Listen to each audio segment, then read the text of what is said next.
हरे कृष्ण। आप सभी भक्तजनों का स्वागत है आज के सत्र में। सत्र का शुभारंभ हम पहले श्री मंगलाचरण के साथ आरंभ करेंगे। ओम अज्ञानतिमिरान्धस्य ज्ञानांजन शलाकया चक्षुरुन्मिलितं येन तस्मै श्री गुरुवे नमः। श्री चैतन्य मनोभीष्टं स्थापितं येन भूतले स्वयं रूपः कदा मह्यं ददाति स्वपदान्तिकं। वन्देऽहं श्रीगुरुः श्रीयुतपदकमलं श्रीगुरून् वैष्णवांश्च श्रीरूपं साग्रजातं सहगण रघुनाथान्वितं तं सजीवं साद्वैतं सावधूतं परिजनसहितं कृष्ण चैतन्य देवं श्रीराधा कृष्णपादान् सहगण ललिता श्रीविशाखान्विताश्च नमः। ओं विष्णुपादाय कृष्णप्रेष्ठाय भूतले श्रीमते भक्ति वेदांत स्वामिन् इति नामिने नमस्ते सारस्वते देवे गौरवाणी प्रचारिणे निर्विशेष शून्यवादी पाश्चात्य देश तारिणे नमो महावदान्याय कृष्ण प्रेम प्रदायते कृष्णाय कृष्ण चैतन्य नामने गौरत्विषे नमः।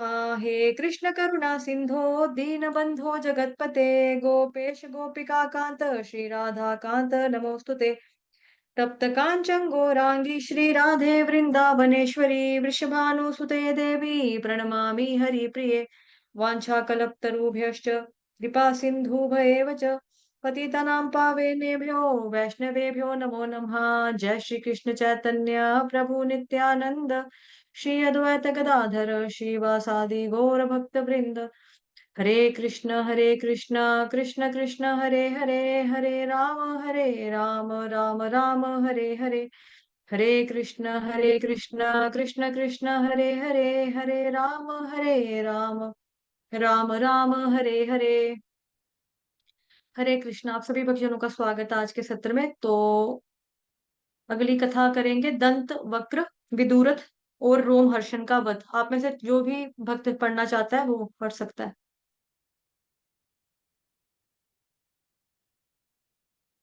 कोई पढ़ना चाहता है तो हैंड रेस कर सकता है। अच्छा ठीक है। शाल्व के वध से दंतवक्र इतना बौखला गया कि वह हाथों में गदा लिए अकेले युद्ध भूमि में आ पहुंचा। क्रोध से उसका पूरा शरीर कांप रहा था। दंतवक्र इतना बलशाली था कि उसके प्रत्येक पग से धरती दहल रही थी। दंतवक्र को वहां आता हुआ देखकर भगवान श्री कृष्ण ने अपनी गदा उठाई और करुषराज को आगे बढ़ने से रोकने के लिए अपने रथ से नीचे कूद पड़े।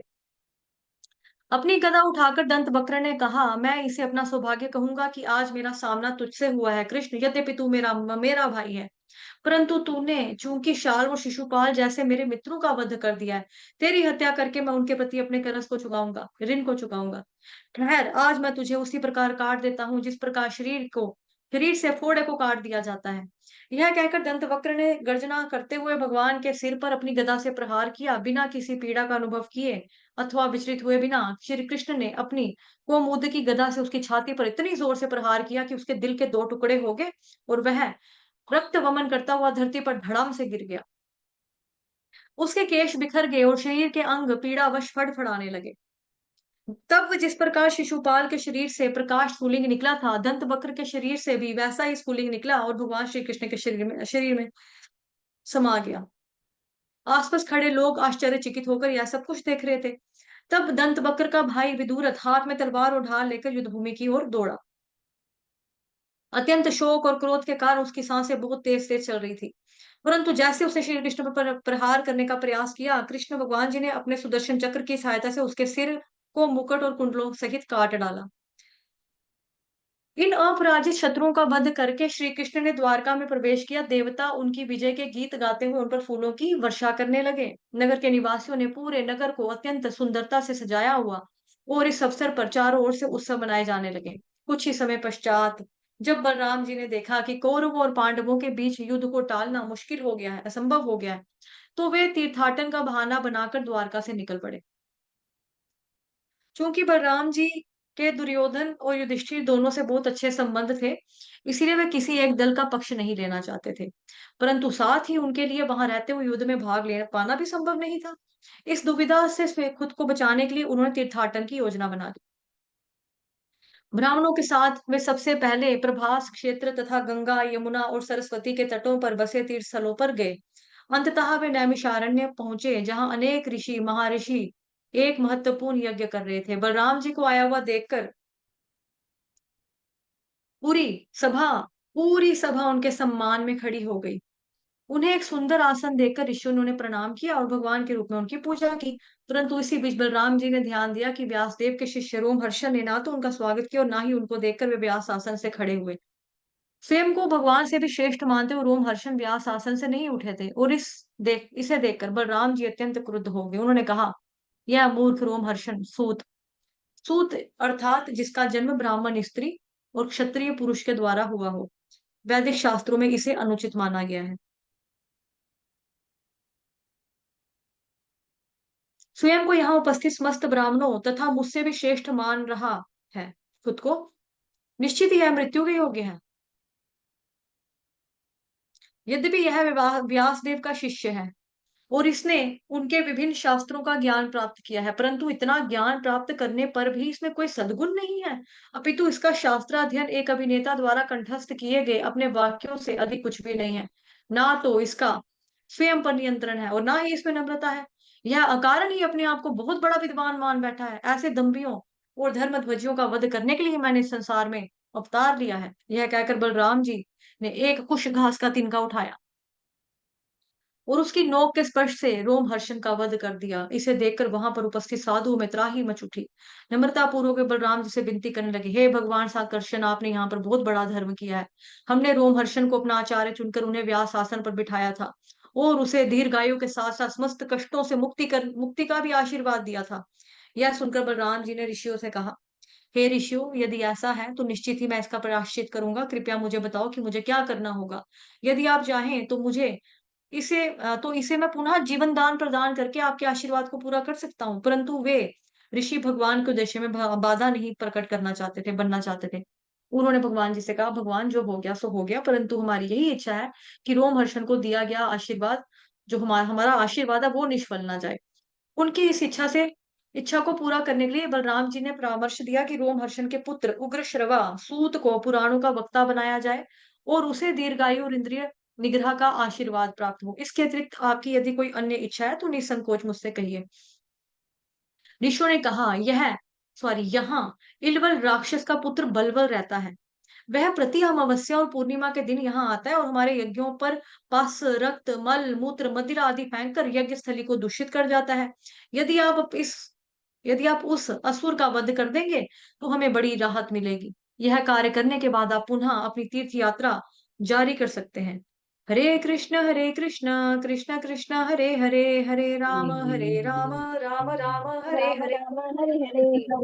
हरे कृष्ण एक सौ हरे चालीस रुपए किलो तो लेके कृष्ण कृष्ण कृष्ण हरे हरे, हरे हरे हरे राम राम भजन बैठा टिके राम हुआ राम राम हरे हरे। हरे कृष्ण कृष्ण कृष्ण हरे कृष्ण हरे। कृष्ण हरे राम राम राम हरे हरे। हरे कृष्ण। हरे कृष्णा। नेक्स्ट कौन पढ़ना चाहता है? माता जी और मैं आ रही पढ़ूं? है कल ले जी। गीता माता जी हम पढ़ आपको रहे हैं। ठीक है गीता माता हाँ सिलीमठ जी, हाँ पढ़ खुलवाऊं? रहे। मैं सबको म्यूट कर लूं पहले, फिर शोर था जी। माता जी पढ़ लो। हरे कृष्णा। हरे बलवल की मुक्ति तथा बलराम जी की तीर्थ यात्रा 10वां स्कंद। बलराम जी पूरी तैयारी के साथ बलवल बलवल के आक्रमण की प्रतीक्षा करने लगे। तभी अचानक भयानक तूफान उठाया। चारों दिशाओं में धूल उड़ने लगी और वातावरण दुर्गंध से भर गया। दूषित वस्तुओं की वर्षा होने लगी और अंत में बलवल स्वयं वहां प्रकट हुआ। आकाश में उड़ते हुए बलवल के हाथों में केवल एक त्रिशूल था। उस असुर का विशाल काय शरीर कोयले के समान काला था। बाल, दाढ़ी और मूछें तांबे के रंग की थी और टेढ़ी भौहें वाले उसके भयावह चेहरे पर नुकीले दांत बाहर निकले हुए थे। बलराम जी ने अपने हल और गदा का आह्वान किया और वे तत्क्षण वहां प्रकट हो गए। अवसर पाते ही बलराम जी पाते ही बलराम जी ने उस असुर को अपने हल की नोक से पकड़ा और आकाश से नीचे घसीट लाया। तब अत्यंत क्रुद्ध होकर बलराम जी अपनी गदा से उसके सिर पर जोरदार प्रहार करने लगे। असुर की खोपड़ी फट गई, रक्त तेजी से बहने लगा और जोर जोर से चीखते हुए उसने अपने प्राण त्याग दिए। अत्यंत प्रसन्न होकर ऋषियों ने बलराम जी का अभिषेक किया और जी थोड़ा ऊपर चढ़ गया और हृदय माता जी थोड़ा ऊपर चढ़ गया वो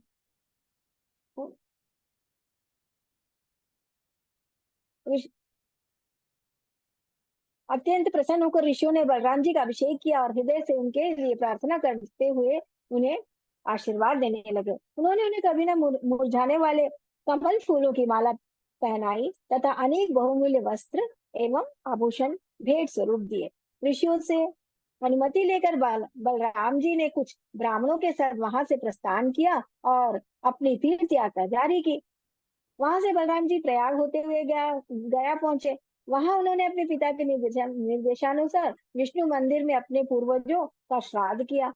महेंद्र पर्वत पर उनकी भेंट परशुराम जी से हुई और उन्हें झुककर उन्हें प्रणाम किया। अनेकानेक तीर्थ स्थलों में भ्रमण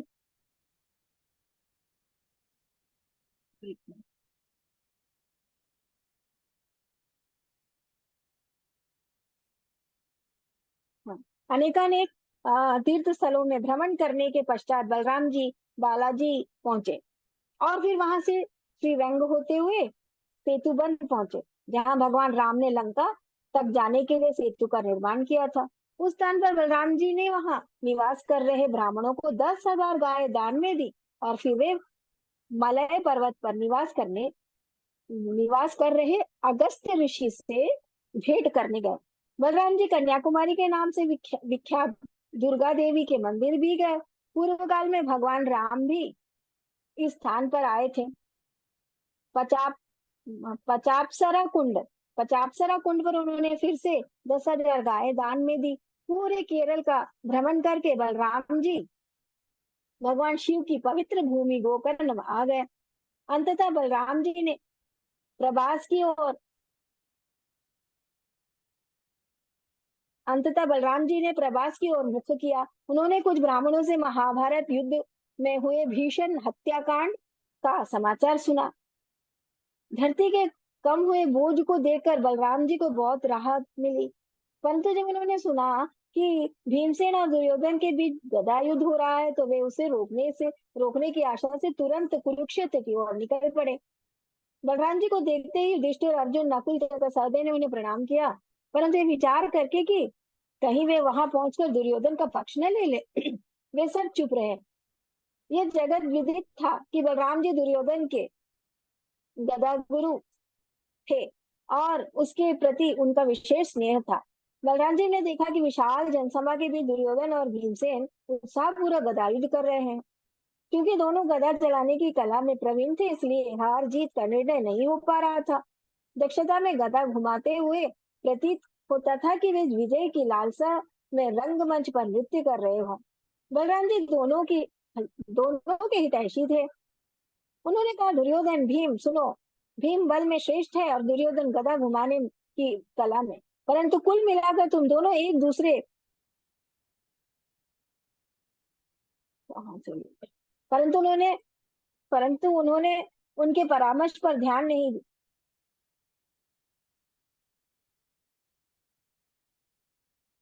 बल, बलराम जी ने देख हाँ, बलराम जी ने देखा कि विशाल जनसभा के भी दुर्योधन रहित हो चुका था ना। बलराम जी दोनों के हितैषी थे। उन्होंने कहा, दुर्योधन, भीम सुनो, भीम बल में श्रेष्ठ है और दुर्योधन गधा घुमाने की कला में, परंतु कुल मिलाकर तुम दोनों एक दूसरे से बढ़ चढ़ कर हो, इसलिए मुझे यह युद्ध का कोई निर्णय दिखाई नहीं पड़ता। मेरी राय से इस व्यर्थ के युद्ध को बंद कर दो। परंतु उन्होंने उनके परामर्श पर ध्यान नहीं दिया। भीम और दुर्योधन के मन परस्पर वैर में इतने गुथे हुए थे कि वे एक दूसरे के वध के अतिरिक्त अन्य किसी बात का विचार ही नहीं कर रहे थे। उन दोनों को उनकी नियति पर छोड़कर बलराम जी द्वारका लौट आए, जहां उनके संबंधियों ने हर्षोल्लास के साथ उनका स्वागत किया। कुछ समय पश्चात बलराम जी युद्ध से संन्यास लेकर नैमिषारण्य लौट आए। ऋषियों ने उठकर उनका आदर सत्कार किया और प्रेम पूर्वक उन्हें गले से लगा लिया। ऋषियों के आग्रह पर बलराम जी ने अनेक यज्ञ संपन्न किए और उन सबके हृदयों में दिव्य ज्ञान उजागर किया। उस ज्ञान के बल पर वे देख पाए कि संपूर्ण सृष्टि बलराम जी के भीतर है और वे सर्वत्र व्याप्त है। तब बलराम जी ने अपनी परिजनों के साथ अवभृत स्नान किया और वे ऐसे दिखने लगे मानो स्वयं ही अपनी कांति से घिरा चंद्रमा हो। हरे कृष्ण। हरे कृष्ण हरे कृष्ण कृष्ण कृष्ण कृष्ण हरे कृष्ण हरे हरे राम हरे राम राम राम हरे राम हरे। हरे हरे हरे। हरे हरे कृष्ण कृष्ण कृष्ण मैं कृष्ण हरे हरे हरे राम राम राम हरे हरे। हरे कृष्ण हरे हरे हरे कृष्ण हरे हरे हरे राम राम राम हरे हरे। हरे कृष्ण। नेक्स्ट कौन पढ़ना चाहता है? प्लीज हैंड रेस करो जो नेक्स्ट कथा पढ़ना चाहता है।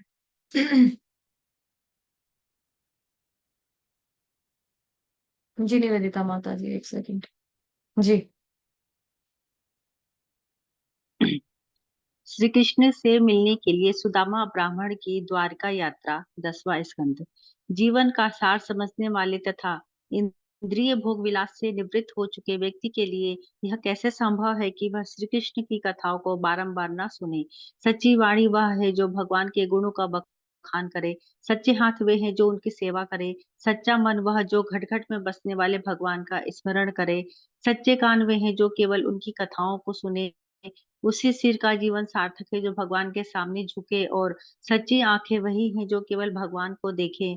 वह और सच्चा मुख वह है जो भगवान अथवा उनके शुद्ध भक्तों के चरणामृत का पान करे। माता जी ऊपर कर दीजिए। श्री कृष्ण के बचपन के एक मित्र थे सुदामा।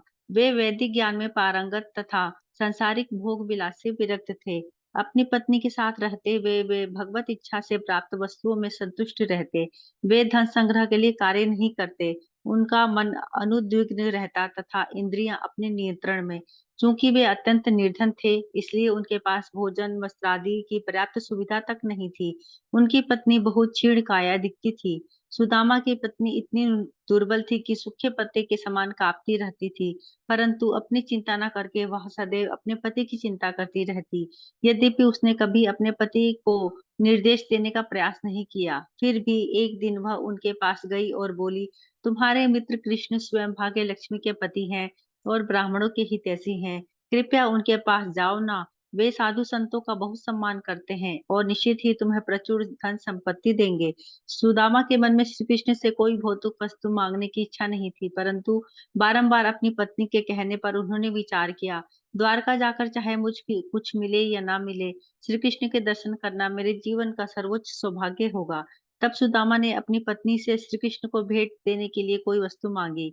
वे इतने दरिद्र थे कि उनके घर में कुछ नहीं था।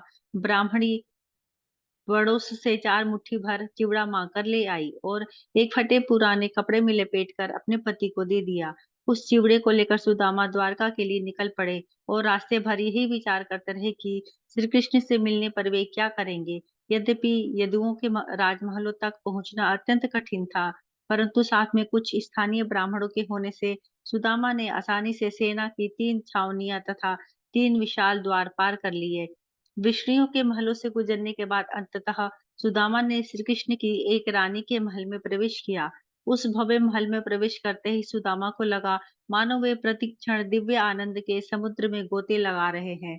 सुदामा ने श्री कृष्ण को रुक्मणी के पलंग पर बैठे देखा। दूर से ही अपने मित्र को पहचान कर श्री कृष्ण दौड़े आए और सुदामा को गले से लगा लिया। अपने सखा के शरीर का स्पर्श करके भगवान आनंद से विह्वल हो गए और उनके नेत्रों से आंसू बहने लगे। सुदामा को रुक्मणी के पलंग पर बैठाकर श्री कृष्ण ने उनके पैर धोए और फिर उस जल को अपने सिर पर छिड़का। तब भगवान ने स्वयं उन्हें विविध प्रकार के फल एवं पेय पदार्थ दिए और उनके शरीर पर अगरू, केसर और चंदन का लेप लगाया। तत्पश्चात श्री कृष्ण ने उनकी आरती उतारी और मधुर शब्दों से उनका स्वागत किया। सुदामा ने जीर्ण वस्त्र पहने हुए थे और उनके क्षीण शरीर से सारी हड्डियां बाहर दिख रही थी, परंतु यहाँ द्वारका में स्वयं लक्ष्मी देवी श्रीमती रुक्मणी उन्हें पंखा झल रही थी। इस दीनहीन तथा निकृष्ट देखने वाले ब्राह्मण की ऐसी में ब्राह्मण की ऐसी आवभगत देखकर महल की सब स्त्रियां विस्मित थी, परंतु वे समझ गई कि यह ब्राह्मण कोई साधारण नहीं है, क्योंकि सामान्यतः केवल रुक्मणी अथवा रुक्मणी अथवा बलराम जी का आलिंगन करने वाले श्री कृष्ण ने सुदामा का आलिंगन किया था। एक दूसरे का हाथ पकड़कर श्री कृष्ण और सुदामा अपने बचपन के उन दिनों का स्मरण करने लगे जब वे एक साथ गुरुकुल में अध्ययन करते थे। भगवान श्री कृष्ण ने कहा, सुदामा, गुरु जी को गुरु दक्षिणा देकर घर लौटने के बाद क्या तुमने किसी सुयोग्य पत्नी से विवाह किया या नहीं? मैं भली भांति जानता हूँ कि यद्यपि तुम गृहस्थ हो, फिर भी तुम्हारा मन सांसारिक इच्छाओं से विचलित नहीं होता और न ही तुम्हारी धन संग्रह में कोई रुचि है। क्या तुम्हें याद है कि किस प्रकार हम एक साथ गुरुकुल में रहा करते थे?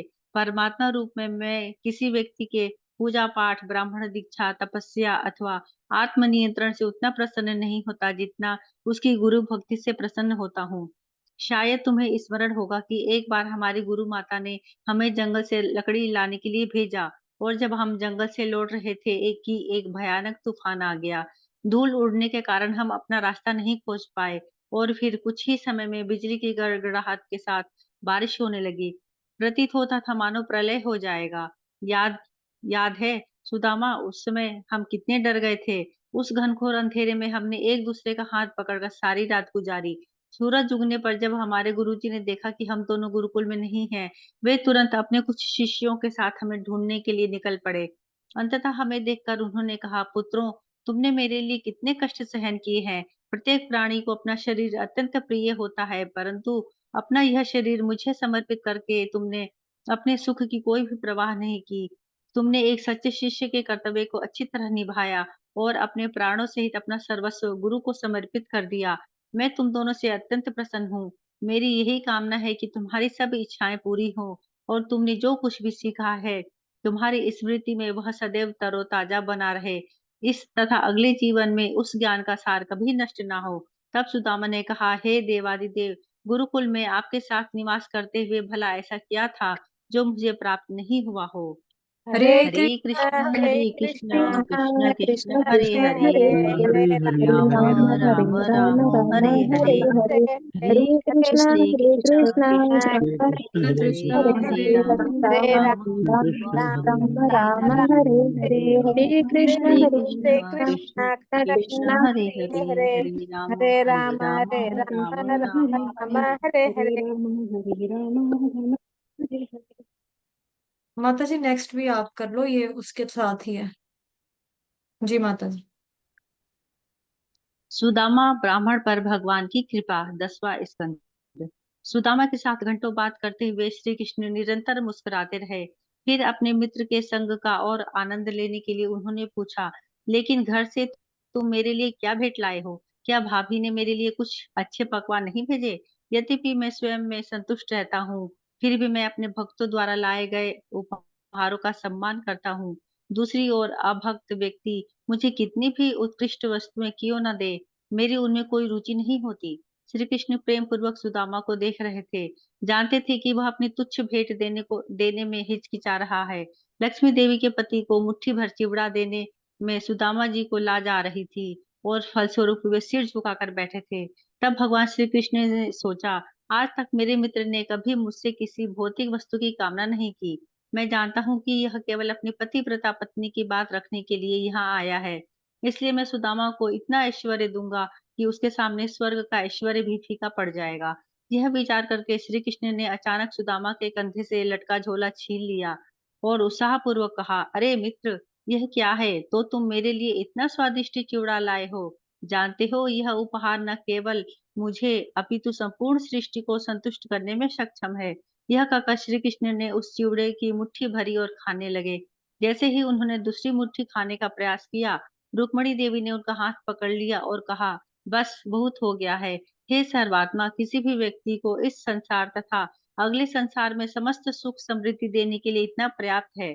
श्री कृष्ण के महल में रात्रि बिताकर सुदामा को लगा मानो उसने बैकुंठ में निवास किया हो। अगले दिन प्रातः श्री कृष्ण द्वारा सम्मानित होने के पश्चात सुदामा प्रसन्नचित्त होकर अपने घर की ओर निकल पड़ा। सुदामा विचार करने लगा, मैं जानता था कि भगवान श्री कृष्ण ब्राह्मणों के हितैषी हैं और अब मैंने स्वयं इसे देख लिया है। अपने वक्ष स्थल पर लक्ष्मी जी को धारण करने वाले भगवान ने मुझे जैसे दिन ब्राह्मण का आलिंगन किया। भला मेरी स्थिति क्या है? कहाँ मैं दीनहीन और कहाँ वे 6 ऐश्वर्यों से पूर्ण भगवान। परंतु फिर भी उन्होंने अपनी भुजाओं में मेरा आलिंगन किया। भाई जैसा सम्मान देते हुए उन्होंने मुझे अपनी प्रिय पत्नी के पलंग पर बिठाया। यद्यपि वे देवताओं के भी स्वामी और समस्त ब्राह्मणों द्वारा पूजनीय हैं, फिर भी उन्होंने मेरे पैर दबाकर एवं अन्य प्रकार से मेरी ऐसी पूजा की मानो मैं कोई देवता था। निश्चित ही कृष्ण ने विचार किया होगा, यदि यह निर्धन ब्राह्मण अचानक धनी बन जाएगा, तो उसके नशे में चूर होकर मुझे भूल जाएगा। शायद यही सोचकर कृपावश भगवान ने मुझे कोई धन नहीं दिया। घर लौटते समय सुदामा श्री कृष्ण द्वारा किए गए स्वागत के बारे में सोचते हुए दिव्य आनंद के समुद्र में गोते लगाने लगे। और जब वे अपने घर पहुंचे तो वहां सब कुछ बदला हुआ देखकर आश्चर्यचकित रह गए। उनकी कुटिया के स्थान पर एक भव्य महल तथा सुंदर बाग बगीचे थे। चारों ओर अनेक दास दासियां विभिन्न कार्यों में व्यस्त थे। सुदामा को भ्रम होने लगा कि कहीं वे किसी और स्थान पर तो नहीं आ गए हैं। यह सब क्या है? रातों रात यह सब कहाँ से आया? सुदामा इस प्रकार सोच ही रहे थे कि स्वर्ग के निवासियों जैसे दिखते कुछ स्त्री पुरुष उनका स्वागत करने के लिए वहां आ गए। अपने पति के आगमन का समाचार सुनकर उसकी उनकी पत्नी प्रसन्नता पूर्वक घर से बाहर आ गई। उनके सौंदर्य को देखकर ऐसा लगता था मानो साक्षात लक्ष्मी सुदामा का स्वागत करने आई हो। आंखों में खुशी के आंसू समेटे गदगद वाणी, बंद नेत्रों तथा पति के सामने सिर झुकाकर उसने अपने अंतःकरण की गहराइयों में उनका आलिंगन किया। श्री विश्वनाथ चक्रवर्ती ठाकुर अपनी टीका में लिखते हैं, तब सुदामा विचार कर रहे थे कि उनका स्वागत करने के लिए वह कौन सी अप्सरा आई है। वहां खड़ी दासियों ने उन्हें बताया कि वे कोई अप्सरा नहीं अपितु उनकी पत्नी है। उसी क्षण सुदामा का शरीर भी अत्यंत सुंदर तथा यौवन से भरपूर बन गया। सुदामा यह देखकर विस्मित थे कि उनकी पत्नी इतनी सुंदर बन गई है और चारों ओर दासियों से घिरी है। बिना कुछ कहे उन्होंने अपनी पत्नी के साथ घर के भीतर प्रवेश किया, जो देवराज इंद्र के महल से भी अधिक भव्य दिख रहा था। पारदर्शी संगमरमर से बने अपने निज कक्ष में प्रवेश करके सुदामा ने देखा कि वहां रखे बिस्तर दूध के समान धवल तथा अत्यंत कोमल थे। हाथी दांत के बने पलंग पर सोने की नक्काशी की गई थी। उन्होंने वहां सोने से बने आसन, रत्नों से जड़ी स्फटिक की दीवारें तथा रत्नों से जड़े खंभे देखे।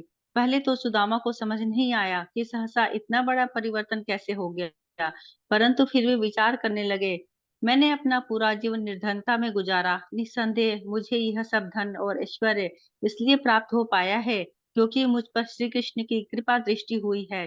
सर्वज्ञ परमात्मा होने के कारण वे द्वारिका आने के मेरे प्रयोजन से भली भांति परिचित थे।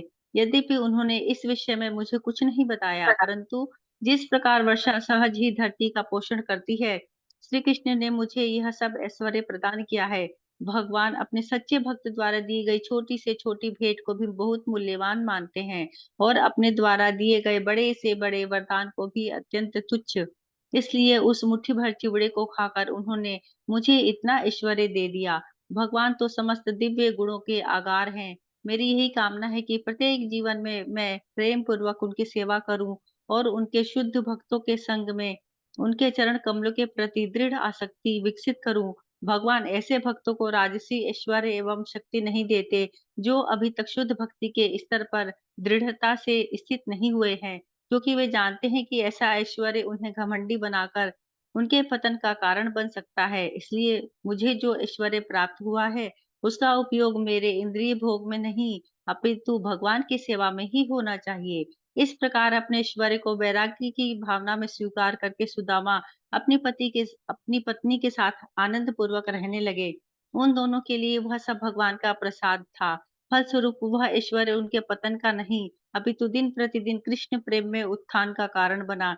सुदामा अनुभव करने लगी कि किस प्रकार अजय भगवान अपने भक्तों के प्रेम से पराजित हो जाते हैं और निरंतर अपने हृदय में भगवान का स्मरण करके सुदामा सांसारिक आसक्तियों की अपनी बची कुची गांठों को काटने लगे।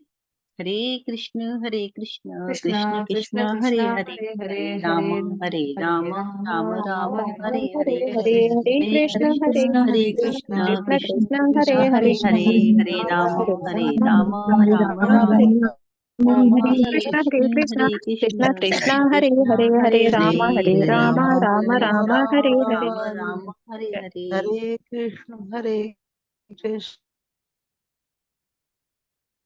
हरे कृष्णा। माधव प्रभु जी, आपने लिखा था नेक्स्ट स्टोरी के लिए, पढ़ लो जी माता जी। जी। कृष्ण और बलराम की वृंदावन वासियों से भेंट 10वां स्कंद। द्वारका में निवास करते हुए एक समय कृष्ण और बलराम को ज्ञात हुआ कि शीघ्र ही पूर्ण सूर्य ग्रहण लगने वाला है। यह जानकर सभी प्रमुख यदियों ने कुरुक्षेत्र में स्थित समंत पंचक की यात्रा करने का निश्चय किया। परशुराम ने 21 बार क्षत्रियों का संहार करके उनके रक्त से 5 कुंड भरने के बाद इसी पवित्र स्थान पर यज्ञ किया था। अनिरुद्ध और कृतवर्मा जैसे कुछ योद्धाओं को द्वारका की सुरक्षा का भार सौंपकर यदुओं ने अपने रथों एवं हाथियों पर कुरुक्षेत्र की यात्रा आरंभ की। उनके साथ पालकियों में बैठी उनकी पत्नियां भी थी। समंत पंचक पहुंचकर यदुओं ने उपयुक्त समय पर स्नान किया और समस्त पापों से मुक्त होने के लिए ग्रहण के दौरान उपवास रखा। तत्पश्चात उन्होंने ब्राह्मणों को यथासंभव दान दिया और उन्हें भरपेट स्वादिष्ट व्यंजन खिलाए। यद्यपि बाह्य दृष्टि से थोड़ा सा नीचे कीजिए माता जी। यद्यपि बाह्य दृष्टि से ये सब कार्य कर्मकांड प्रतीत होते हैं, परंतु यदुओं ने अत्यंत भक्तिभाव से इन्हें संपन्न किया। अनेक दशकों से कृष्ण और बलराम के विरह में रह रहे वृंदावन वासियों ने इस ग्रहण का लाभ उठाया और उनसे मिलने के लिए कुरुक्षेत्र आ पहुंचे। ब्रजवासियों और यदुवंशियों के बीच घनिष्ठ संबंध थे, इसलिए दीर्घ काल के बाद यह भेंट अत्यंत हृदय स्पर्शी रही। दोनों पक्षों के आनंद को देखकर प्रतीत होता था मानो किसी मृत व्यक्ति के प्राण लौट आए हों। आनंद में विभोर होने के कारण उनकी वाणी गदगद हो उठी और उन्होंने लंबे समय तक एक दूसरों को अपने आलिंगन में कसकर पकड़े रखा। उनके नेत्रों से अविरल अश्रुधारा बह रही थी और प्रसन्नचित मुख खिले हुए कमल पुष्पों के समान दिख रहे थे। आतुर हो वे एक दूसरे की कुशल क्षेम पूछने लगे। कुंती देवी अपने भाई वसुदेव एवं अन्य संबंधियों से मिली और उनसे बातें करके वे अपने दुख भूल गई। उन्होंने बताया कि किस प्रकार उन्हें धृतराष्ट्र और दुर्योधन की करतूतों के कारण अपने पुत्रों के साथ वनवास में रहना पड़ा और उन्होंने स्नेहपूर्वक अपने भाई को उलाहना दिया कि इतने बुरे दिनों में वे उन्हें भूल गए। वसुदेव ने उत्तर दिया, बहन मुझ पर क्रोध न करो। कंस के उत्पीड़न से हमारा जीवन भी अनेक कष्टों से गुजर रहा था, परंतु विधाता की इच्छा से अब हमारे सुख के दिन आ गए हैं। वास्तव में देखा जाए तो हम सब नियति के हाथों में कठपुतली हैं। बाह्य दृष्टि से देखने पर कई बार लगता है कि हमने स्वयं संकटों को बुलाया है और कई बार लगता है कि दूसरों ने हमें संकट में डाला है, परंतु प्रत्येक परिस्थिति में हम परमेश्वर के अधीन होते हैं। सूर्य ग्रहण के इस अवसर पर भीष्म, द्रोण, धृतराष्ट्र, गांधारी और उसके पुत्र अपनी पत्नियों के साथ पांडव, कुंती, संजय, विदुर, कृपाचार्य, कुंती भोज, विराट, भीष्मक, द्रुपद, शल्य, दृष्टकेतु, केकय, युधामन्यु तथा बाहलिक सहित अनेक लोग वहां जुटे थे। श्री कृष्ण एवं उनकी रानियों को देखकर ये सब अत्यंत हर्षित हो उठे। एक एक करके वे कृष्ण बलराम से मिलने के लिए आए और उनके आदर सत्कार को स्वीकार किया। यदुवंश का गुणगान करते हुए ये राजा कहने लगे, वास्तव में पूरी पृथ्वी पर केवल आपका जन्म ही धन्य है। जिन श्री कृष्ण के दर्शन ऋषि मुनियों के लिए भी दुर्लभ हैं, आप उन भगवान के साथ निरंतर रहते हो। यद्यपि काल के प्रभाव से धरती का सौभाग्य नष्ट हो चुका था, श्री कृष्ण के चरण कमलों के स्पर्श से वह पुनः जीवंत हो उठी है। जिन भगवान का स्मरण करने से व्यक्ति स्वर्ग और मुक्ति को भूल जाता है, उन भगवान का आप लोगों के साथ वैवाहिक एवं पारिवारिक संबंध है। आप लोग निरंतर उन्हें आते जाते देखते हैं, उनके साथ बातें करते हैं, विश्राम करते हैं अथवा एक साथ बैठकर भोजन करते हैं। नंद महाराज से मिलने पर वसुदेव ने आनंद पूर्वक उन्हें गले से लगा लिया। उस समय वसुदेव ने नंद को बताया कि किस प्रकार जन्मजात कृष्ण की रक्षा के लिए वे रातों रात उन्हें वृंदावन ले आए थे। नंद और यशोदा से मिलने पर कृष्ण बलराम ने उन्हें प्रणाम किया। अपने दोनों पुत्रों को देखकर नंद और यशोदा ने उन्हें अपनी गोद में बैठाया। लंबे समय तक उन्हें अपनी छाती से लगाकर अपनी विरह अग्नि को कुछ शांत किया। तब रोहिणी और देवकी ने यशोदा मैया का आलिंगन किया और अपने पुत्रों का लालन पालन करने के लिए अपना आभार प्रकट किया। उन दोनों ने स्वीकार करते हुए कहा, वास्तव में कृष्ण बलराम के सच्चे माता पिता तो आप ही हैं। गोपियां श्री कृष्ण से मिलने के लिए कितनी आतुर थी, किसी भी व्यक्ति के लिए इसकी कल्पना करना उसकी क्षमता से बाहर था। जैसे ही गोपियों को दूर से श्री कृष्ण दिखाई दिए, अपने नेत्र मार्गों ने से उन्हें अपने अंतःकरण में ले जाकर गोपियों ने दीर्घ काल तक उनका प्रगाढ़ आलिंगन किया। अत्यंत संतुष्ट हो वे अपने आप को भूल गई। गोपियों के हृदय में पहुंचकर श्री कृष्ण ने भी अपने अंतःकरण से उनका आलिंगन किया। श्री कृष्ण अपनी माताओं के साथ बैठे थे, परंतु जब उन्होंने देखा कि सब माताएं आपस में बातें करने लगी, सही अवसर देखकर वे गोपियों से मिलने के लिए एक एकांत स्थान पर गए। वहां प्रसन्नता पूर्वक उनका आलिंगन करके वे उनकी कुशल क्षेम पूछने लगे। श्री कृष्ण ने कहा, हे गोपियों, क्या तुम अभी भी मेरा स्मरण करती हो? अपने शत्रुओं का वध करने के उद्देश्य से मुझे तुमसे इतनी दूर रहना पड़ा। क्या तुम अभी भी मुझे कृतज्ञ मानती हो? कृपया मत भूलो कि परमेश्वर ही हमें एक साथ लाते हैं और तथा एक दूसरे से दूर ले जाते हैं। भगवान की भक्ति करने से व्यक्ति इस संसार के द्वंद्वों से ऊपर उठ सकता है। यह तुम्हारा परम सौभाग्य है कि तुम्हारे हृदय में मेरे प्रति अनन्य प्रेम भाव है। मैं समस्त चराचर जगत का आदि, मध्य तथा अंत हूँ और पृथ्वी, जल, अग्नि, वायु और आकाश के समान मैं प्रत्येक वस्तु के बाहर एवं भीतर निवास करता हूँ। इस प्रकार यह समझकर कि हम कभी एक दूसरे से विलग नहीं हो सकते, तुम शांत रह सकती हो। गोपियों ने कहा, हे नाथ, इस संसार रूपी अंधे अंधे कुएं में गिरे प्राणियों के लिए आपके चरण ही एकमात्र आश्रय है। यद्यपि हम घर गृहस्थी में फंसी साधारण स्त्रियां हैं, फिर भी हमारी यही कामना है कि आपके ये चरण कमल सदैव हमारे हृदयों में स्वरित होते रहें। श्री कृष्ण से इतने लंबे विरह के बाद भी गोपियां उनके साथ द्वारका में नहीं रहना चाहती थी। उन्हें तो अपना वृंदावन ही अति प्रिय था, जहाँ प्रत्येक पग पर वे श्री कृष्ण की उपस्थिति का अनुभव करती थी। तब गोपियों ने श्री कृष्ण से वृंदावन लौटने का आग्रह किया और यही भाव श्री चैतन्य महाप्रभु की शिक्षाओं का मूलभूत सिद्धांत तथा रथ यात्रा के पीछे छिपी भावनाओं का आधार है। वास्तव में श्री कृष्ण कभी वृंदावन से बाहर नहीं आते और उनकी भक्ति में तल्लीन गोपियां एवं अन्य व्रजवासी भी सदैव वहीं रहते हैं। हरे हरे हरे कृष्ण हरे हरे कृष्णा कृष्ण कृष्ण कृष्ण कृष्ण कृष्ण हरे हरे राम हरे हरे हरे राम राम राम राम राम हरे हरे हरे कृष्ण हरे हरे कृष्ण कृष्ण हरे कृष्ण कृष्ण कृष्ण हरे कृष्ण हरे कृष्ण हरे राम हरे हरे हरे राम हरे राम राम राम राम हरे राम हरे राम हरे हरे कृष्ण हरे हरे कृष्ण हरे कृष्ण कृष्ण हरे कृष्ण हरे कृष्ण कृष्ण हरे कृष्ण हरे राम हरे हरे हरे राम राम राम